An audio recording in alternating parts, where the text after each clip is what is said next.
सुर्खियों में है जो कंपनी वो है REC। 1969 में ये कंपनी बनी थी ऊर्जा मंत्रालय के तहत और महारत्न NBFC कंपनी है। राज्य सरकारों को, केंद्र सरकारों और प्राइवेट कंपनीज को इंफ्रास्ट्रक्चर एसेट्स बनाने के लिए कर्ज देने का करती है कारोबार। आइए मुलाकात करते हैं कंपनी के चेयरमैन और मैनेजिंग डायरेक्टर विवेक कुमार देवांगन साहब हमारे साथ कार्यक्रम में शामिल हो रहे हैं। आप मणिपुर कैडर के 1993 बैच के IAS ऑफिसर हैं। NIT भोपाल से सर ने BE की डिग्री हासिल की है इलेक्ट्रॉनिक्स में, क्या बात है। IIT दिल्ली से आपने ऑप्टो इलेक्ट्रॉनिक्स और साथ ही ऑप्टिकल कम्युनिकेशन में भी पोस्ट ग्रेजुएशन डिप्लोमा किया है। और REC से जुड़ने से पहले सर एनर्जी मिनिस्ट्री में एडिशनल सेक्रेटरी भी रहे हैं, तो यानी कि काफ़ी कुछ लंबा गहरा अनुभव इस पूरी स्पेस का सर रखते हैं। सर बहुत बहुत स्वागत है आपका, धन्यवाद हमें समय देने के लिए। Good morning.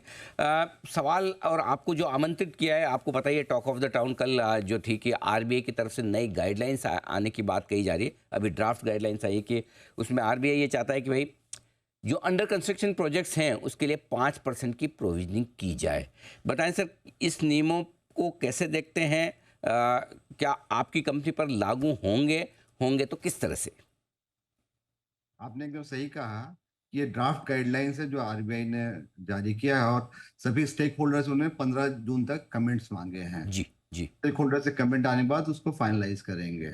जी और REC इज कंसर्न क्योंकि REC NBFC और हम लोग इंडेक्स नॉर्म को फॉलो कर रहे हैं, तो जो इसका एडिशनल प्रोविजनिंग करना होगा, जो अंडर कंस्ट्रक्शन प्रोजेक्ट के लिए अप टू 5% की एडिशनल प्रोविजनिंग करनी है, उसमें जो एडिशनल प्रोविजनिंग होगी उस और जो कि income recognition asset classification norms के तहत वो NBFC में जो इंडेक्स नॉर्म्स फॉलो कर रहे हैं वो प्रॉफिट एंड लॉस अकाउंट के थ्रू रूट नहीं होगी। तो सबसे बड़ी बात है कि हमारा प्रॉफिट में कोई अंतर नहीं आएगा। इसका जो अप्रोप्रिएशन होगा वो by way of impairment reserve होगा।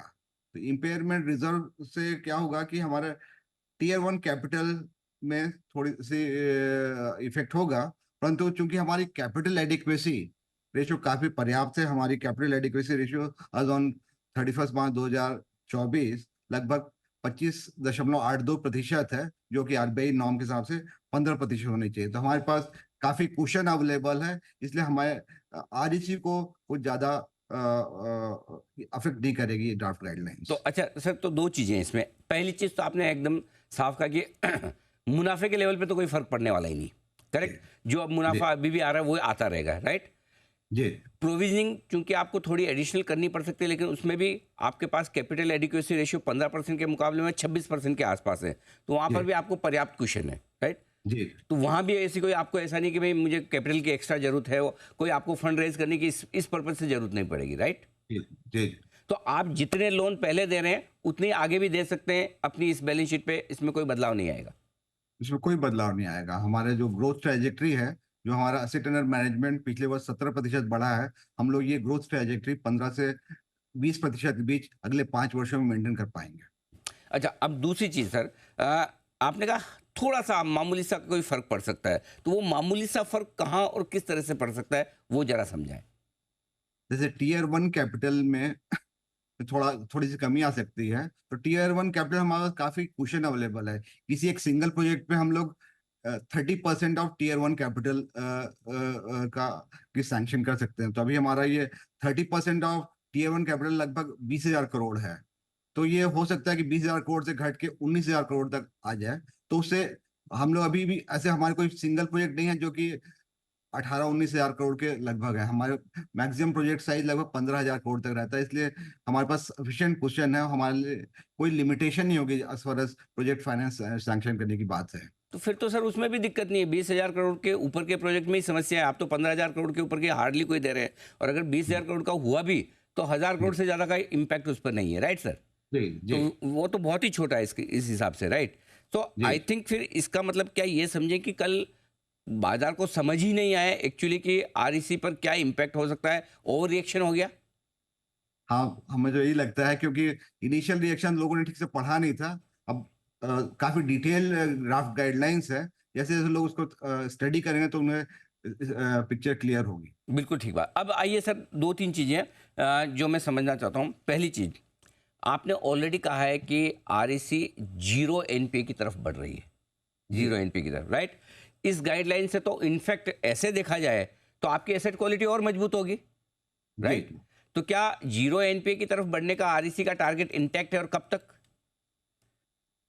जी, हमारा ज़ीरो एनपीए बनने का टारगेट इसी वित्तीय वर्ष में है, क्योंकि हमारे जो अधिकतर असेट्स हैं, वो रिज़ॉल्यूशन की दिशा में काफ़ी आगे बढ़ चुके हैं। जो 7 असेट थे जो हमारे जिसके लिए हमने 100% प्रोविज़निंग की है, वो लिक्विडेशन की ओर जा रहे हैं, तो वो तो रिज़ॉल्व हो ही रहे हैं। उसके अलावा जो ऑपरेटिंग असेट में हैं, उसमें हमने लगभग 68% का प्रोविजनिंग करके रखा है। तो जो ऑपरेटिंग एसेट में हम देख रहे हैं कि जो एनसीएलटी के माध्यम से रिज़ॉल्यूशन हो रहे हैं, उसमें काफ़ी हमें राइट बैक मिल रहा है। तो हमारा हेयर कट जो 20 से 30% ज़्यादा नहीं हो रहा है। तो इन जो ऑपरेटिंग एसेट हैं जैसे कि केएसके महानदी हो गया, सीनियर प्रोजेक्ट प्लांट है, जो नासिक में है, हिरनमई है, इन सब में हमें राइट बैक मिलेगा। जो राइट बैक की का जो कुल राशि हमने अनुमान लगाया लगभग 1500 से 2000 करोड़ का हमें राइट बैक मिलने की संभावना है इस वित्तीय वर्ष में। और इस वित्तीय वर्ष के अंत तक हमारे प्रयत्न है कि हम जीरो एनपीए हो जाए। 1500 से 2000 करोड़ का राइट बैक भी मिलेगा, वो सीधे सीधे आपके मुनाफे में जुड़ेगा? जी, ओहो! अच्छा। अच्छा सर, अब मैं चूँकि मैं आपकी कंपनी को काफ़ी क्लोज़ली ट्रैक करता हूँ, देखता भी हूँ। मैं एक चीज़ समझना चाहता हूँ, फिर मैं आपकी कंपनी की अगर वित्त वर्ष 2025 के लिए स्टैंडर्ड 20% के आसपास की ग्रोथ समझूँ और यही आपके लिए रिटर्न ऑन इक्विटी रहे, जी, क्या इस बात के चांसेस हैं आप ये अचीव कर सकते हैं आसानी से, इवन ये नए नॉर्म्स आने के बावजूद भी? जी, जी। हमारा रिटर्न ऑन इक्विटी तो 20 से ज़्यादा होगा, लगभग 22% तक होगा। परंतु एसेट अंडर मैनेजमेंट जो हमने पिछले साल 17% जो अचीव किया था, 17% तो हम लोग होल्ड ऑन करेंगे। और बेहतर यदि हमें और प्रोजेक्ट मिलते हैं, जिसमें ज़्यादा डिसबर्स जैसे ये प्रोजेक्ट एग्जीक्यूशन पे डिपेंड कर रहा है। यदि प्रोजेक्ट एग्जीक्यूशन फास्ट होता है, तो हमारा लोन बुक और ज़्यादा 17% से ज़्यादा बढ़ के हो सकता है 20% के दर से बढ़े। परफेक्ट। अच्छा, एक और चीज़, आप आरबीआई ने चूँकि माँगे सुझाव 15 जून तक आप भी भेज सकते हैं, तो आप क्या जी। भेजेंगे? आपको आपके हिसाब से न्यूट्रल है, करे तो भी फ़र्क नहीं पड़ता, नहीं करे तो भी फ़र्क नहीं पड़ता। आपकी कंपनी का क्या सुझाव होगा आरबीआई को? देखिए, इसमें थोड़ा इंटरप्रिटेशन की बात है। Date of commencement of commercial operation, उसके बारे में थोड़ा-सा विरोधाभास है, लोग अलग-अलग इंटरप्रिटेशन कर रहे हैं। जो जो अंडर कंस्ट्रक्शन प्रोजेक्ट हैं, जिसमें date of commencement of commercial operation delayed है, क्या उन्हीं के लिए ये गाइडलाइंस एप्लीकेबल होंगी या यूनिफॉर्मली सभी अंडर कंस्ट्रक्शन प्रोजेक्ट के लिए लागू होंगी? इस पे हम लोग क्लैरिफिकेशन मांगना चाहेंगे आरबीआई से। बट तो ये जो आरबीआई ने ड्राफ्ट गाइडलाइन जारी किया है, काफ़ी ये इस सेक्टर को, इंफ्रास्ट्रक्चर सेक्टर को सपोर्ट ही करेगा। जो एडिशनल प्रोविजनिंग करना होगा अंडर कंस्ट्रक्शन प्रोजेक्ट की, और क्योंकि कई प्रोजेक्ट जो है डिलेड रहते हैं, वो सब में अच्छे से क्लोज मॉनिटरिंग की जरूरत थी। और इस गाइडलाइन के माध्यम से इसमें हमें सहायता मिलेगी। तो देवांगन साहब, इनडायरेक्टली ये समझना ठीक है कि आरबीआई का इरादा कोई अच्छे प्रोजेक्ट्स के ऊपर प्रोविजनिंग टाइट करने का नहीं है, राइट? जी, जी, आरबीआई ये चाहता है कि जिन प्रोजेक्ट्स में डिले हो रही है वहाँ प्रोविजनिंग जी, ज़्यादा हो। और क्या आप उम्मीद जी, करते हैं फिर कि ये क्लैरिटी फाइनल गाइडलाइंस में आ जाएगी? जी, हम यही संभावना व्यक्त करते हैं। और हम लोग अपने जो पीयर ग्रुप है, सबसे सलाह मशवरा कर रहे हैं। After consultation with all the concern stakeholders, हम लोग अपना डिटेल कमेंट्स आरबीआई को देंगे, ताकि उस पे एक इन्फॉर्म डिसीजन हो सके। तो बिल्कुल सर, आपसे विदा लूँ उससे पहले मैं एक जो समअप करना चाहता हूँ हमारे दर्शकों के लिए और आपकी कंपनी के इन्वेस्टर्स के लिए, ज़रा एक बार आप देख लीजिएगा कि कहीं कुछ गलत हो। पहली चीज़ तो ये कि ये सारी जो ड्राफ्ट गाइडलाइंस हैं, अभी तो ड्राफ्ट है, इनको लागू होने में लंबा वक्त लगेगा। फाइनल गाइडलाइंस आएंगी, उसके बाद लागू होंगी।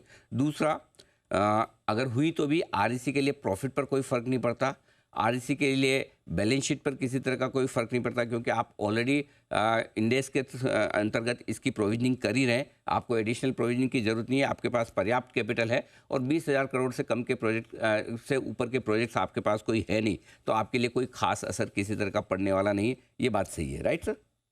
जी, जी, आपने बहुत सही कहा। और ये एक चीज़ और भी गौर करने की है कि जो 5% एडिशनल प्रोविज़निंग है, वो ग्रेजुएटेड है।